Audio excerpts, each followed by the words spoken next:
Top quality और consistent performance के लिए सिर्फ सिल्वर पंप नाम याद रखना।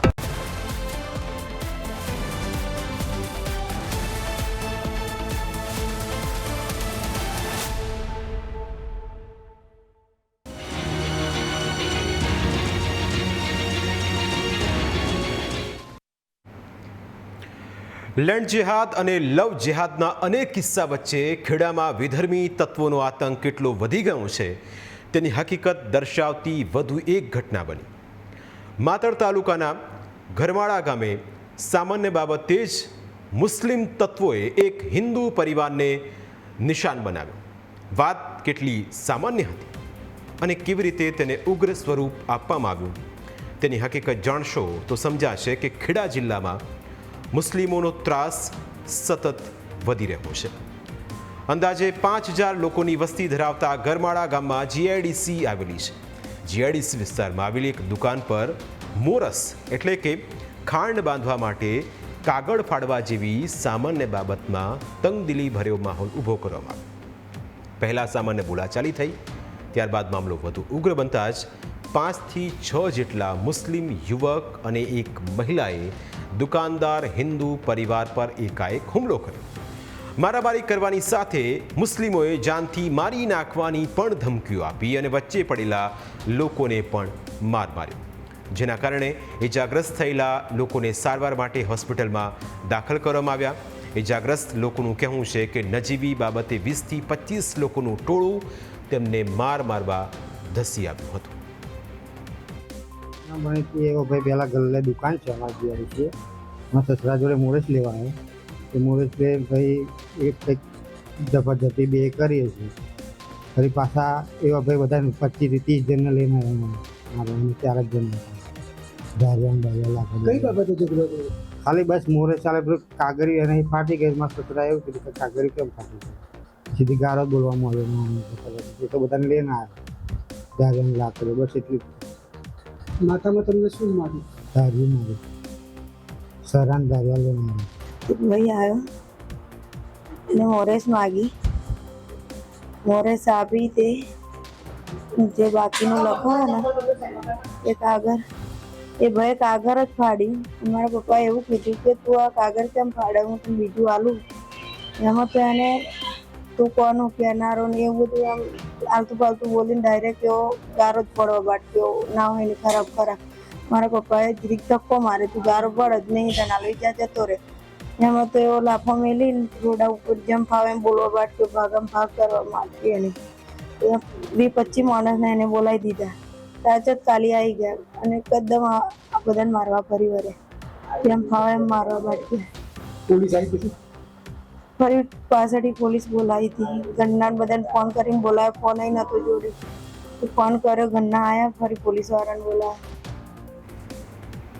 ફરિયાદ મુજબ હુમલાખોરે ફરિયાદી અને તેના પરિવારજનોને ગળદાપાટુનો માર માર્યો અને જાનથી મારી નાખવાની ધમકી પણ આપી। એટલું જ નહીં, ઇજાગ્રસ્તોને છોડવામાં વચ્ચે પડેલા અન્ય લોકોને પણ માર મારવામાં આવ્યો હતો। ઘટનાની ગંભીરતાને ધ્યાનમાં લઈ માતર પોલીસ તેમજ એલસીબીની ટીમ તાત્કાલિક ઘટના સ્થળે પહોંચી અને પરિસ્થિતિને કાબૂમાં લીધી હતી। સમગ્ર મામલે માતર પોલીસે રેશમાબાનુ દિવાન, રજ્જાક શાહ દિવાન, આરિફ અલી સૈયદ, મુસ્તાક શાહ દિવાન અને નાસિર શાહ દિવાન સહિત કુલ 5 આરોપીઓ સામે ગુનો નોંધીને તેમની ધરપકડ કરી છે। ફરિયાદી છે એમને માથાના ભાગે ટાંકા આવેલા અને માર પડેલો હતો માથાના ભાગે, અને આ ઘટનાને ધ્યાને લેતા બંને આરોપી ફરિયાદી છે અલગ અલગ સમુદાયમાંથી આવતા હોય, પોલીસ તરત જ ઘટના સ્થળ પર પહોંચી ગયેલી હતી અને એલસીબી એસઓજી સહિતની ટીમો એ જોઈ અને મામલો કોઈ આગળ વકરે નહીં એ માટે પૂરી તજવીજ કરી હતી અને હાલમાં 4 આરોપીઓની ધરપકડ થઈ છે અને એક આરોપી જે વોન્ટેડ છે એને પકડવાની પણ તજવીજ શરૂ છે। એમાં માથાના ભાગે ઈજા થઈ હોવાથી જે ગંભીર ઈજા ગણાતી હોવાથી એમાં જૂની આઈપીસીની આપણી 307 એટલે કે અટેમ્પ્ટ ટુ મર્ડર નો ગુનો દાખલ થયો છે। ઉલ્લેખનીય છે કે માતર તાલુકો છેલ્લા કેટલાક સમયથી ધાર્મિક બાબતોને લઈ વારંવાર વિવાદમાં આવી રહ્યો છે. અહીં નવરાત્રિનો પ્રસંગ હોય કે પછી ઉત્તરાયણનો તહેવાર હોય, અવારનવાર હિન્દુ અને મુસ્લિમ વચ્ચે વિવાદો ઊભા થાય છે. પરિસ્થિતિ ડહોળાઈ રહી છે. માતર તાલુકામાં છેલ્લા કેટલાક વર્ષોમાં બનેલી વિવિધ વિવાદાસ્પદ ઘટનાઓએ સ્થાનિક સ્તરે કાયદો વ્યવસ્થા અને સામાજિક સૌહાર્દ અંગે અનેક પ્રશ્નો ઊભા કર્યા છે. વર્ષ 2022માં ઉંઢેલા ગામમાં નવરાત્રિ દરમિયાન વિવાદ થયો હતો. ત્યારબાદ સપ્ટેમ્બર 2025માં નાની ભાગોળ ગામે નવરાત્રિના ગરબા પર પ્રતિબંધના બોર્ડ લાગતા વિવાદ થયો હતો. ત્યારબાદ ચાંદણા ગામે હિન્દુ વિસ્તારમાં મુસ્લિમો દ્વારા ગેરકાયદે કબજો અને મહિલાઓને હેરાન કરવાના આરોપ લાગ્યા હતા.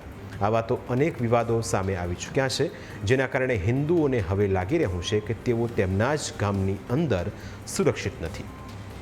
ગરમાળા ગામના હિન્દુઓ પણ ભયભીત છે.